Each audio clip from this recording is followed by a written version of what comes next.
Hello, Victoria, and welcome to my podcast. Hi, Julia. It's an honor to be here. It truly is. Thank you for asking me. Oh, I'm so excited to talk to you today. Right, so I have a few icebreaker questions, which could be a bit of a revenge, I don't know. I'm all for it. Let's go. Paper, digital, or audiobooks, and why? Audiobooks because I'm still working on sitting still more and I walk the dog a lot so I can get a lot listened to as I'm walking. Cool. Has a book ever changed your life? Yes. Which You want to know one? which one? Yes. Gosh, so many, but the first spiritual book I ever read that was recommended to me by my first ever coach was The Power of Now by Eckhart Tolle. Good And I book. kept pausing it and then rewinding it and then trying to get it with my conscious mind, which you've read it, right? Yes. You don't really get it, you just have to receive it. And I kept just practicing that. And then I've read it 5 times, and every time I've got something different from it. Wow. Perhaps I should read it again.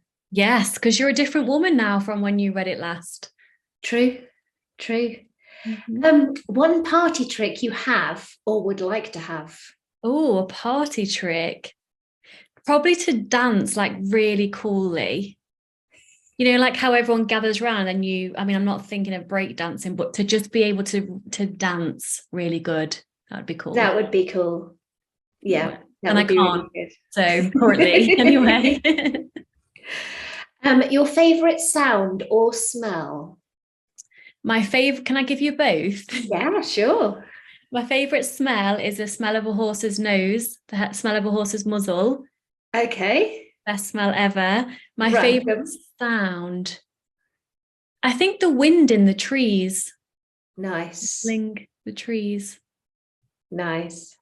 And the last one, what quality do you most admire in others? Oh, I've only got to choose one. If I can only choose one, it's just got to be love, them radiating love, because that's my biggest value also. Someone who loves, Awesome. yeah. Okay, so would you like to start off by just telling us a bit of your story and a bit about you, and then I'll ask you some questions. Absolutely. I loved those fire questions, by the way, very fun. So for those of you listening who don't know me, because obviously Julie does, my name is Victoria Kleinsman. Well, soon to be Victoria Kleinsman. I get married as we record this in like what, 6 weeks, 7 weeks or something. Something like that, yeah. So And exciting. oh my gosh, so exciting. And I just said I digress, but this is really important with what we're going to be talking about. I just had a consultation call actually, and she has just got married. And I said to her, it's so freeing to be in a position where I'm getting married in however many weeks. And I've not once thought about, I need to lose weight, I need to diet, I need to look the best in my dress, because this is the authentic me. And that's how it is, and it's just so freeing to be able to be in that place now. So anyway, I am a food freedom and body love coach. That's my title.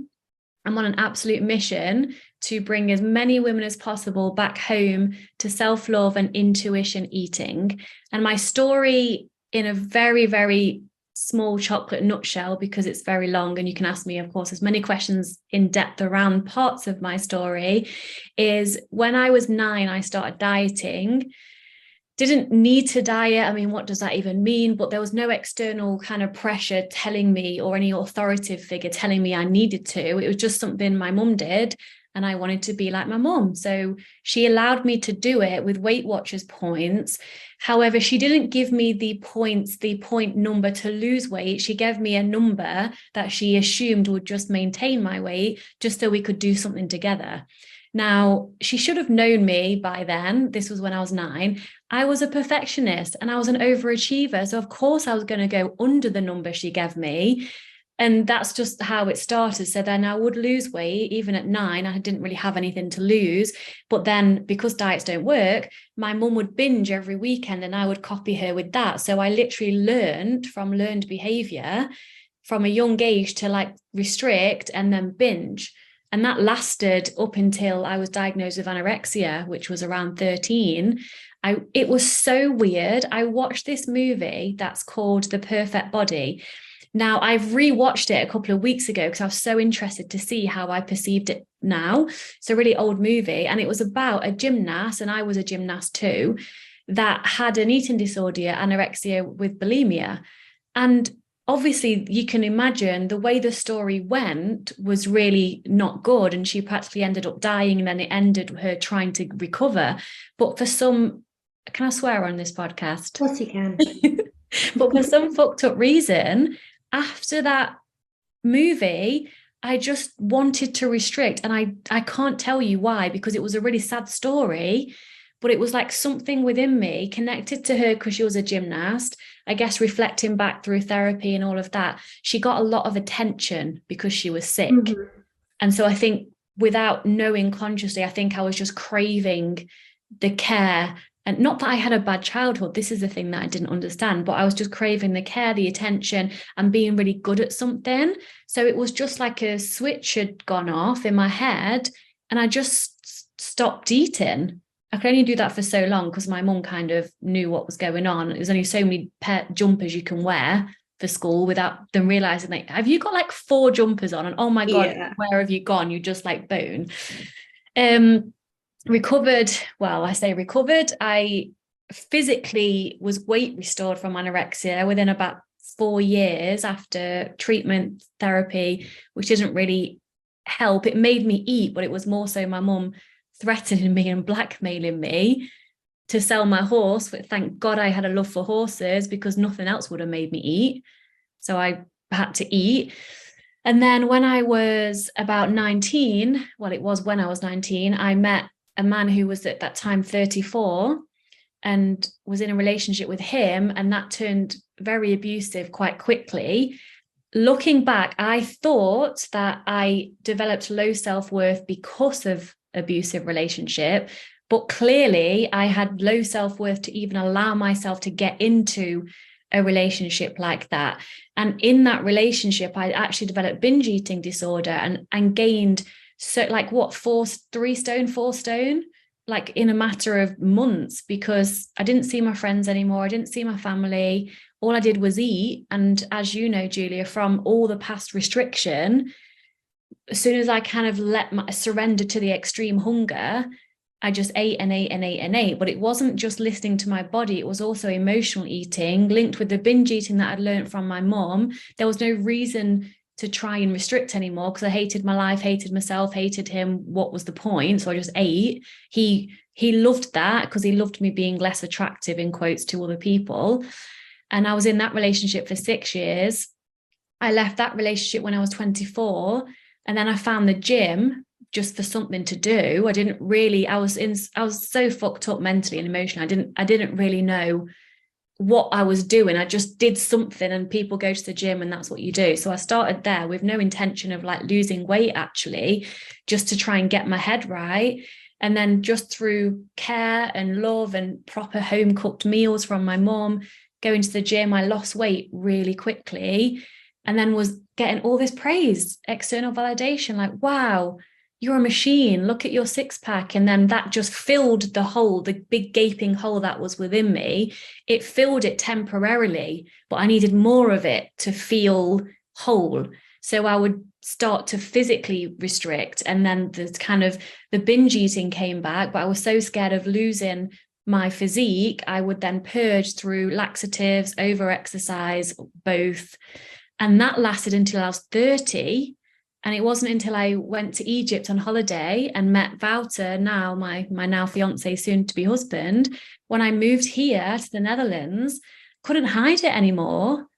And I believe in something bigger than us that created us. I mean, God knows what it is. God knows, God does know, because it is whatever it is, led me. I had to leave my physical environment, my country, England. I had to leave that in order to get away from all the past conditioning, behaviors, triggers, to start my healing journey. And now I'm 36 in 2 weeks. No, even less. Oh my God, I'm 36 like in a few days.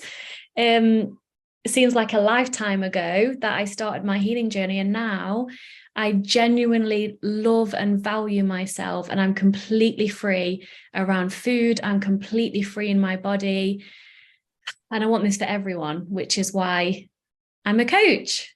So it wasn't that much of a short story, was it? But there we go. That's me. It's an amazing story, though. So much has gone on. So you had a complete fresh start in a completely new country. Do you think that people have to have a completely fresh start and leave everything behind in order to find who they are and recover?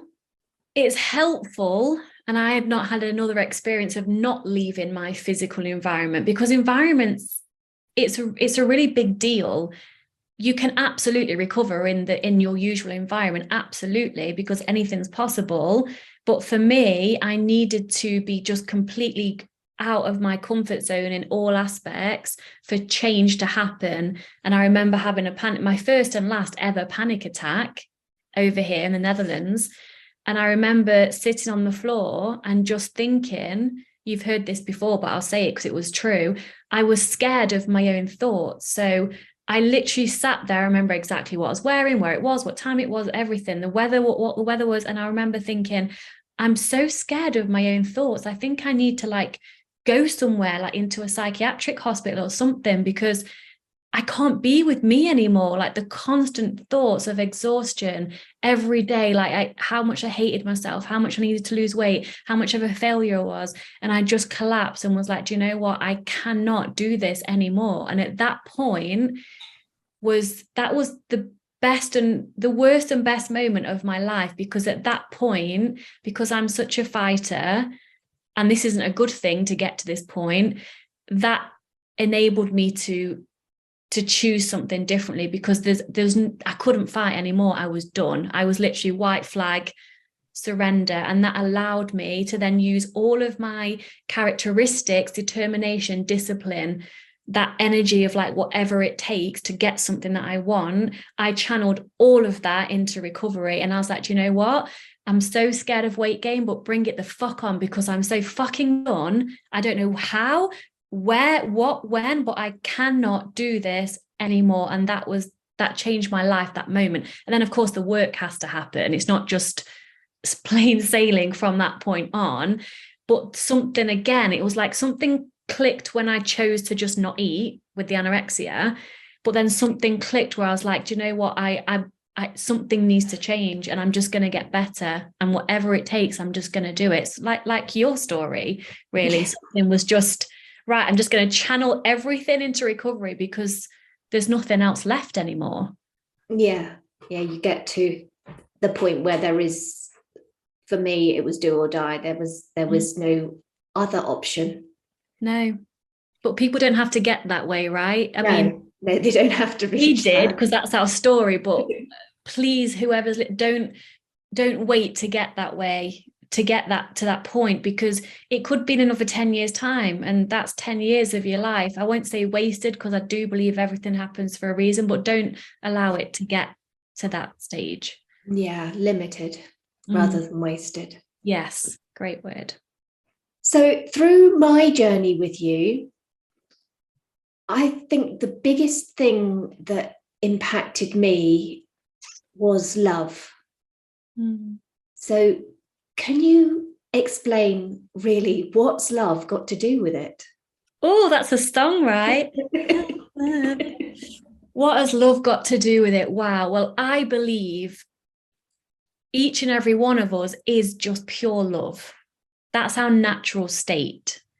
So we're a human, but we're not human by nature. We're love, we're spiritual, we're a cosmic being having a human experience.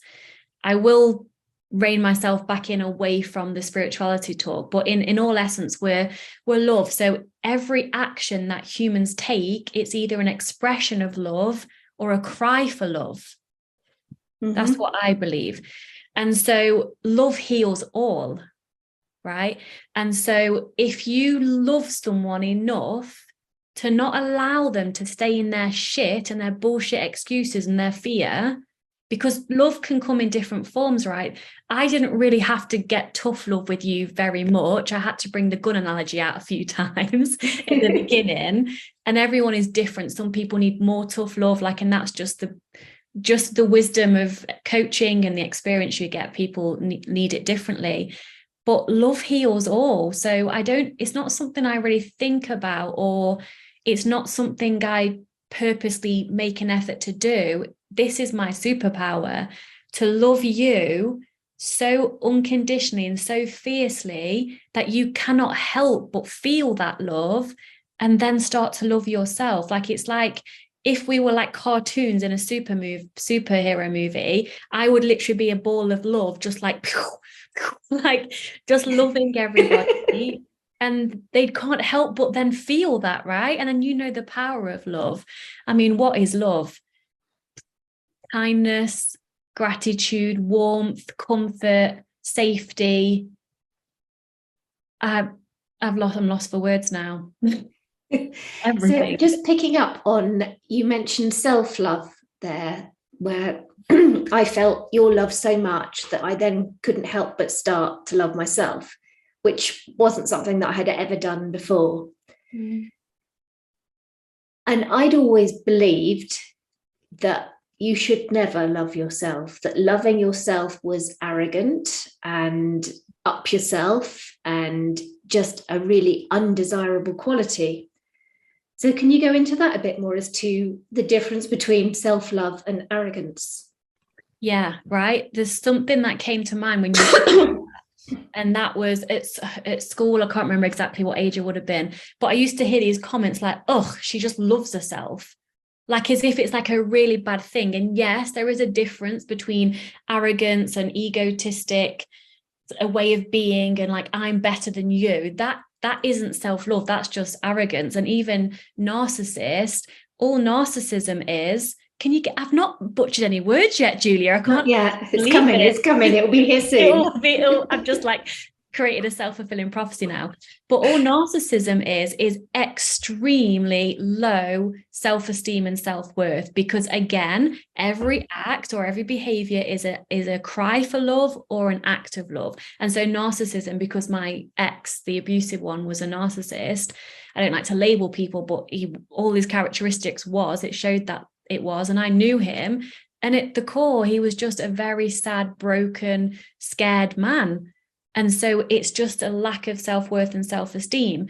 And so when people say things like, oh, she just loves herself, as if it's a bad thing, that's where the conditioning starts from a young age. We see it on movies as well. And there's more depth to this. So even if someone genuinely loves themselves, like take me and you now, for example, we genuinely love ourselves. That's quiet. We don't need to scream it from the rooftops. We don't need to be saying out loud every 5 minutes, I love myself, and trying to show the world we love ourselves. That speaks volumes just by embodying and connecting to self-love. That can trigger a lot of people into jealousy, envy, because they want that. Mm-hmm. And I used to feel the same. So there's one of my mentors called Gina Swire. She's an incredible woman. You probably know her. I share her all the time. P.S. I love me on the podcast. She's been on my podcast. Yes. I've been on hers.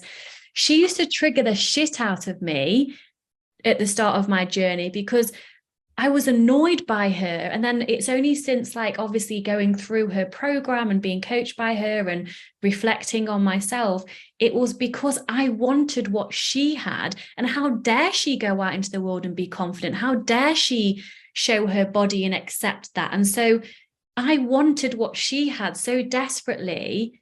The shadow side of me came out, and I would never speak badly of her. I forgot I shared her stuff because she's an incredible person. But that showed up for me, like it was almost like, how dare she love herself, because I was triggered. And so everyone's perception of what self-love means is just a reflection of what's going on within them. Now I love myself truly, I don't get triggered anymore. Does that kind of make sense? Because everything's a reflection. Yes, it totally makes sense to me. I don't know about the listeners, but still. I hope so. So to me, learning how to love myself and you teaching me how to love myself was probably one of the most profound parts of my journey. And I think has made the biggest difference to my life. Can you explain why it's so important to be able to love yourself when society and conditioning all tell you not to? Absolutely. I mean, a question I used to ask myself through my recovery when I had like a body image trigger was, who is profiting off my insecurity right now? Wow. That was a big one. It is, yeah. And it would bring me back to, wait, I mean, yeah, I wear makeup, I wear clothes, etc. So I'm still in the beauty industry, if you like, but it's more by a choice. Like, I don't really care whether I have makeup on or not. It's just seen in society. And again, we're all conditioned to make an effort to show up to be a guest on your podcast, right? But when I asked myself that, it helped me to zoom out and see that the reason I don't feel enough, the reason I want to change my body or have this thing is because someone's going to profit off that. And so the reason self-love is so important is, number one, it's who we are. It's our natural state. So it's natural to us. It's who we are. And also, if you think of an object really isn't a thing you love, but if you think of something you love, like a person, you want to take care of that. If you love something, you're not going to just disregard them. You value that thing. So you're going to take care of them. You're going to spend time with them. You're going to make sure they're looked after and nourished and have what they need. And so if you look at that for ourselves, if we love ourselves, we automatically and naturally take care of ourselves. We don't push ourselves too hard just because society, like celebrate the culture of sleep when you die and let's work 20 hours a day and hustle, hustle, hustle. No, because you're listening and you're tuned in and you're paying attention to self. And that's, for me, when you're truly living, because The Power of Now, that book that I shared at the beginning, yes, as you know, the title kind of gives it away. It's about being in the present moment. And when not many of us are ever in the present moment, we're either thinking about the past, thinking about the future, we're not actually here. And so we don't notice or feel or experience the timeless now. And in my opinion, that's when we can connect to love from ourselves, love from others, because we're present. Love isn't in the brain. It's like a feeling and experience. But when you love something, including yourself, you naturally take care of it. And then you can then take care of others. You take care of people more now than when you were in the eating disorder, because you actually have energy, you have time, you have the love to give others that you now have for yourself. So it's like a butterfly ripple effect across the world. That's beautiful. Thank you. So certainly when I was in the eating disorder, my inner bitch was fucking brutal, to be honest. And completely telling me I was worthless and I had to abide by all these rules, and just filling my head with lie upon lie upon lie. And you taught me self-compassion and how to just be okay to be with, to accept that voice was there, but to still do the opposite, to take the recovered action and to have compassion for myself. Do you believe self-compassion is the start of self-love? And how would somebody start to put that in place? Yes, it is definitely the start to self-love, because some people, and I wasn't until I started this journey, I wasn't even aware that all the negative, strict, bitchy thoughts weren't mine. I associated with my thoughts and just automatically assumed they were true. Yes, same. Yeah. So it isn't until someone like you or like me starts to say, oh, by the way, FYI, if you have like loads of different voices in your head, it's normal. We're all weird, kind of a normal thing, especially if you have an eating disorder. Until you start to separate yourself and disassociate from the inner bitch, the inner critic, and start to get curious on where that voice has come from. Because for me, it was like teachers and my mum. That's where, not that my mum was horrible to me, but just, you get taught as a child, you have to learn how to be an adult and to be, I don't know, sit quietly, or don't throw food in a restaurant, the normal stuff that you would have to learn. But the way that it's said, that tone of voice, you naturally just create that for yourself. But then when you outgrow your parents needing to take care of you, you still have a voice in your head that's still scolding you like a parent would with a child.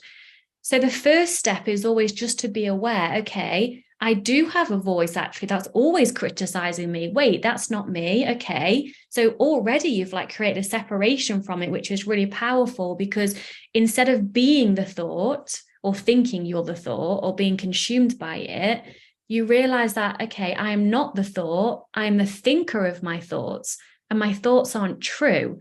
So that's the first step, even though it sounds like I'm talking in a riddle right now.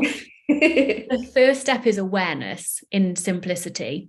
Yeah. The second step is understanding that even the inner bitch, the inner critic, is only love underneath it all. Because if you peel back the layers, the eating disorder is telling me I can't eat that and I need to do this. Why? Because at the root of it all, it loves you so much, it's trying to protect you in a very unhelpful way by trying to get you to stay small, because then it thinks you'll be safe and accepted. So even underneath the inner critic voice, it's actually love. I didn't share this with you because in recovery, because I didn't want you to, because I had that and I didn't want to confuse the critic with, oh, actually it's okay because it's only trying to protect me, right? That I didn't share that because it wasn't helpful for you in your recovery. But underneath all of it, again, all there is love. So that helped me when I was like, okay, that's actually quite cute. This inner critic only loves me in a very disordered way. Like the abusive partner I had, I'm sure he thought he loved me in a very abusive way. I'm not tolerating that. You don't have to tolerate your inner critic voice. So it's awareness, understanding it's only coming from a place of love and protection. And then when you notice the thought, stopping, giving yourself love. So now if you're not watching the video, like I have my hand on my heart, my eyes closed, and just come inwards for a few seconds, and then choose to think a different thought. Start with neutrality first. And I know, Julia, you had to start with just neutrality first because you found it so much of a big leap to go from self-hatred thoughts to, oh yes, well, you're so loved and safe, when that didn't feel true to you.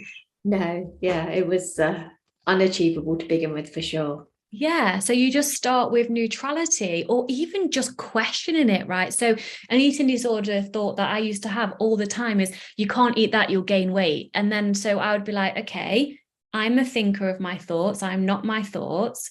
Then I'd start to question it. There's an incredible book by Byron Katie called Loving What Is. That also Very good book, yes. right. Question it, be like, okay, is that absolutely true? If you eat that, you will gain weight. At the time, I would be like, you know what? Yeah, I'm going to go with the fact it's true. So I would allow myself to explore this. So let's say if I eat that, I'll gain weight. Then I'll be like, well, what does that mean though? Why are you so afraid of gaining weight? What does that mean? And so I'd be like, okay, it would mean that I'm unattractive, undesirable, unloved. And then I'll be like, but is that true? If I gain weight, does it really mean that I'm undesirable, unattractive, and unloved? And even if I can't prove that it isn't true, simply just taking the time to question all the bullshit thoughts that we automatically think are true starts to shift things. It's like I have random images, and I'm just having an image that, like, I was in a room with multiple doors that were all shut. And then when I started to question my thoughts that weren't serving me, the door, like just a few doors just kind of like started to open, and there's a little bit of light coming through each one. So it starts to shift things. And I know that you experienced that. And then the more you start to do that, and then when you can choose a compassionate thought, like giving you the example of, if I eat that, I'll gain weight. After the questioning, I would say something like, it doesn't matter if I gain weight, and I can't control my food anyway. I mean, this wasn't in the anorexia, this was like in the bulimia binge cycle. And so then I just kind of started to relax more, and then just surrender, and then everything started to fall into place. And last part of this, because self-compassion is obviously a flavor of self-love, it's our natural state. It feels incredibly good. It's natural to us when we get out of our own way. And so it just becomes easier. And I was listening to an audio today. I've invested myself in another coaching program, and it was about negative self-talk, this part. And I was like, do you know what? I don't have, I mean, of course, I'm human. I have negative thoughts, obviously, but I don't have anymore a person or an identity or an inner critic anymore. And I was like, wow, I don't have it. She's gone, because the majority of my thoughts are just compassionate. And if I notice that I'm like judging myself, it's in an instant, it comes back to self-compassion. I've just rewired my brain to automatically do that. It's amazing. That is amazing. I hope that happens to me. Oh, it will. Absolutely. Just neuroplasticity, right? And then the thoughts naturally are just self-compassionate, because the thoughts used to be naturally eating disorder stuff. Yes, very and much. then not So. anymore. The more you keep going, it just takes a bit of time. That's all. So with the thoughts, so the compassionate thoughts, the eating disorder thoughts, the inner critic, it's like the old cartoons of the devil on one shoulder and the angel on the other. Yeah. So how can you decipher which one you should listen to, which one is true? Yeah, because as you know, the devil, let's say, the eating disorder thoughts, the you're not good enough thoughts, the fear-based thoughts, they feel so true, which is why you followed them for so long. Yes. But there's a simple, easy way. And I know you know what I'm going to share, which is probably why you've asked me. But it's so easy and it's so incredibly powerful. And this is what I did over and over and over again. If you want to know the difference between what is true and what is not, what you should listen to, what thoughts you should follow and what you shouldn't, take a moment to think. So choose one. So let's say the devil thought, the eating disorder thought. Take a moment to think that thought, close your eyes and feel what you're feeling. So let's say you can't eat that. How does that feel? Does it feel restrictive? Does it feel heavy? Does it feel like you're not good enough? That doesn't feel nice. Now just like do a little shake, let it go. Think, even if you don't believe this, it doesn't matter for this process. Think the complete opposite thought to that. I don't care if you believe it or not, that doesn't matter. So let's say you can eat whatever you want and you'll still be loved and accepted. So think that thought and feel what happens in your body. You might have a little in the background of like, that's not true, but just play make believe. Imagine if you believed that thought. How does that feel? Relaxing, safe, accepting. It just feels expansive and peaceful. That's the truth, because this isn't my quote, and this quote is by Naval, and I can't think of his surname. He wrote a great book, and he said, tension is who we think we should be, but relaxation is who we are. So anything that makes you feel restricted, which that word isn't interesting, right? Because restricted eating, restricted emotions, trying to stay small, it's staying in a box. It's like closing and restricted and tense and hard and not open. Anything that makes you feel like that is not true. Anything that if you believed, and again, you can just play make-believe here, if you believed it, that makes you feel expansive and soft and open, that's the truth, because that's who we are. It's so easy when you look at it that way. Yes, you're going to have your ego giving you all these bullshit thoughts as to why what I've just said is not true and blah, blah, blah. Just notice and come back to love, because that's who you are. That's so lovely. So really love has got everything to do with it then. Love is everything. Everything. I'm actually coaching. I don't coach many men, but I'm currently coaching a man, really, really highly successful, millionaire, rich business guy, come to me for food stuff. He's so successful externally because he's very driven and all of that, but he's come to me for food stuff. I asked him the other day to go in front of the mirror and say out loud, I love you. He physically couldn't say it, because he had so much of a resistance, of a block to say the words out loud to himself, I love you. And that's his homework for the next 2 weeks, which sounds so simple. but it's profound because love, like I said, is who we are. And he at the moment is so disconnected from that. He's overcompensating, which is serving him because he's growing all these businesses, but he's overcompensating to try and prove something to other people and himself because he's not connected to the love within. So love, you can accomplish a lot without self-love. I'm not saying that you can't, but he, at the minute, he will do when we finish coaching. At the minute, he doesn't value and love himself. And when you have that, Julia, and you know, because you feel that now, it's indescribable. The feeling. It really is so much. It's just a completely different feeling. It's a feeling worthy of actually having a place in the world. It's feeling that you deserve to be part of the world and that you're justified in being here. Yeah, because you are. Before, when there was no self-love and it was just self-loathing,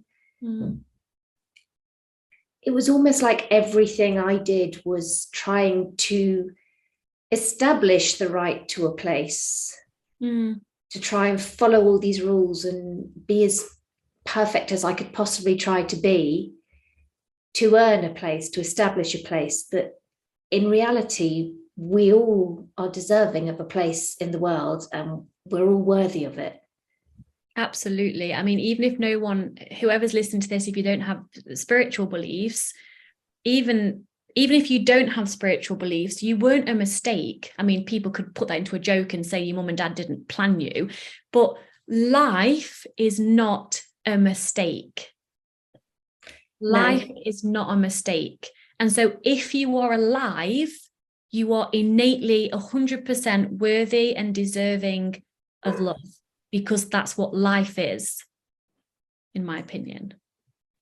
So yeah, you would never see a young baby and say they had no right to be here, that they weren't deserving of life and love. And so why do people think that they are not deserving as they grow up?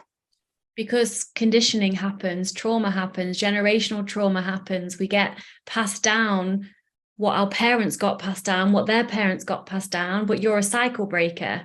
I'm a cycle breaker, which doesn't mean we're better than anyone else. It just means we became aware enough to be like, wait, this isn't serving me anymore.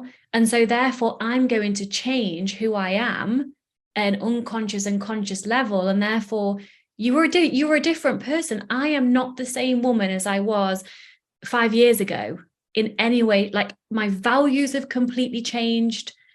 The way I behave, my state of being, I'm a completely different person. And so I don't want children, but if I did have children, I would be bringing them up completely different than if I'd had a child 5-10 years ago. So it's just learnt behavior, unfortunately. And again, who's profiting off the insecurities? Yes, diet culture and so many industries, many profit of making us feel less than. Exactly, because I love iPhones and all of that, but then they even make you feel like you need the newest and the latest product, because we all have FOMO, fear of missing out. The ego wants the next thing and it wants the next thing and it wants the next thing, and then it's never truly happy though. It's like the ego works in very short-lived happiness, a bit like an orgasm. I mean, women orgasms, I think, way better than men's, because mine last a long time, not ages though. So it's like the build up. It's like Christmas Day, all the build up to Christmas. I've gone orgasms to Christmas. Typically Victoria style. The build up to Christmas, right? All the lights and the love and the presents and all of that. And then Christmas Day happens and it's kind of like, oh. It's a bit of a letdown. And like birthdays, and I know you experienced something with your birthday this year, but I used to have it all the time. And you've got this build up to a birthday, and then you have this expectation or something that your birthday needs to be perfect and happy. And then when it's just a day, you're like, oh. So that if you allow, I mean, we're human, we have an ego. I don't want to get rid of my ego. It's part of the human experience. But if we only live life in that, we're never going to be truly happy because it's never good enough. You'll never have a good enough body. Your food will never be perfect. You'll never be a good enough mum. Well, that's bullshit and you'll never be happy. So it's having that and noticing that and working with that, but understanding that true happiness is finding peace and fulfillment through whatever happens in life. And then it all comes back to love. All comes back to love and peace and relaxation and being in the present moment. Now, with what we have, we don't need all this stuff. It's nice. It's nice to have a perfect toned body, right? I'm not pretending it's not nice to have a body that we've been conditioned, by the way, to think, wow, yes, she's gorgeous, he's gorgeous. It's complete conditioning and it's unconscious bias as well as racism. Even if we say we're not racist, most of us are just unconsciously because of conditioning. It's nice to have a body like that. It's nice to have £1 million. It's nice to have a beautiful car, but it doesn't mean you're better or your life's happier. No. And the size of your body doesn't have anything to say about your intellect level, how kind you are as a person, how valuable you are in society. Exactly. Literally means nothing. It's just a body. It's just an energy suit that you have this human experience in, that you get to live through. So obviously you feel stuff, you experience taste, smell, touch. That's all it is.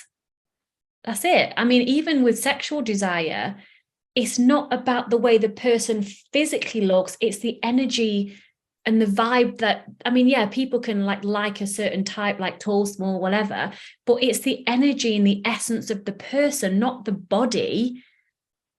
Not we're believed to think differently, of course, because of porn and all of that, but it's not the body. Think of someone, not you, but the listeners, who hasn't got the quote perfect body or the perfect looks, who just oozes confidence and energy, and everywhere they go, people are just like magnetized to the person. It's nothing to do with what they look like.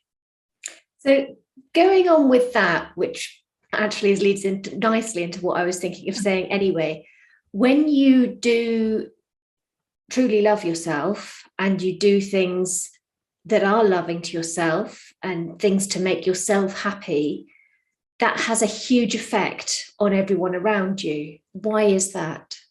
Because we're all energetic beings, and that's science, not woo-woo. So everything is energy. And so when you love yourself and you're connected to the essence of who you really are, your energy is high, your aura is wide. And there's a thing called, what's the word? I've lost the word. Mirror neurons, that's it. So when you're with a person, whether you want to or not, the way the energy works, you feel that other person's energy. And then they will feel your energy, no matter. That's why you can spend time with someone and you get back and you're like, holy shit, I feel like I need to like recharge for like a day. Yes, I just need to sit in a quiet room. Exactly, because their aura, and they're not doing this consciously, is energy, is draining your energy. And I'm an energy giver, so I have a lot of energies to give, and people feel that. And so because I'm so high vibe, love is stronger than fear, by the way. So love will always win over fear. If you think of a dark room, like a massive dark room, all you have to do is switch a light switch, and then the whole room lights up. So one little switch, the light's there. One little bulb, it illuminates the whole room with all that darkness. So love is stronger than fear. So when I'm around someone who's in a state of fear or trauma or self-hate, self-loathing, they can't, my energy is like radiating onto them, whether they like it or not. And they just feel naturally uplifted. And then when they leave my energy, not just mine, like other people that have good energy, they will feel good for a while, but then they'll go back to their normal state, because your thoughts create your feelings. It creates the homeostasis in your body. We can become addicted to struggle. We can become addicted to suffering. And then if you can imagine like your aura, which is your energetic field of your body, if you're in struggle, trauma, fear, your energy is like, again, that word restricted, contracted inwards, and you have less energy. So probably not using the proper scientific terms, but the more love you connect to within yourself, the more energy you have. And then that's when people start saying you're just glowing, like you just, and then they want what you have. And then guess what? You become a magnet to people. So people are just magnetized towards you and they don't really know why, but it's because of your energy, because that's who they really are at their core, and their soul, their energy body's like, look, we need to be around her because that's who you really are. So like, it's like, okay, last thing, this has just come to me, like a candle. Here we go. If I light this candle and then you've got a candle and I put this, oh, have you got one there? And I put, oh, okay, yours is lit. Perfect. You've got a candle that's lit with a fire, right? Mm-hmm. If you light my candle via Zoom, that would be cool. It's the same flame. It's the same source of the fire that is now lighting within my candle. Yes. And then guess what? When I have my fire, my energy, I can go and light someone else's candle. And so this is like where the oneness comes in. So that one flame can light an infinite amount of candles, fires. And so I don't even know how I got here from what your question was, but does that answer your question? It really, really, really does. So what I've taken from this, and the main question of what's love got to do with it, is that basically love is the answer to everything. It will be always the answer. Even, I mean, I'm not a mother, so I don't even know if I'm speaking in context here, but I'm a dog and horse person, so I know through training dogs and horses, discipline's important, I guess, with children in terms of boundaries and stuff like that. But if you do positive reinforcement, which is obviously a flavor of love, an expression of like love and learning, compared to physical violence or reprimand, what do you think is going to flourish and love and learn how to be happy in the world? Absolutely. Positive reinforcement. It's the same as the carrot and stick analogy, isn't it? Tell me about that, because I'm saying I actually don't know. So I'm like, yeah, then I'm like, no, wait, do I know? No, I don't know. If you've got a carrot or a stick to lead a donkey, the donkey will come for the carrot much more than it will if you're hitting it with a stick from behind. Exactly that. So the moral of the podcast, are you using a stick on yourself? Yes. Or holding a carrot, aka chocolate. Let's change it to Julie's baking. Let's swap the carrot to Julie's baking. And if you're in anorexia, I know you won't want to go to the food yet, but I promise you will, because Julia actually enjoys food now. And I do. Yeah, that's it. I do, definitely. Yeah, love is everything. Love is what we are. Love is all there is. Be love. Love is the answer. Is the answer. Amen. Super. And if obviously that's really what we want people to take away from this, but are there any other pearls of wisdom you'd like people to take away from this? Yes.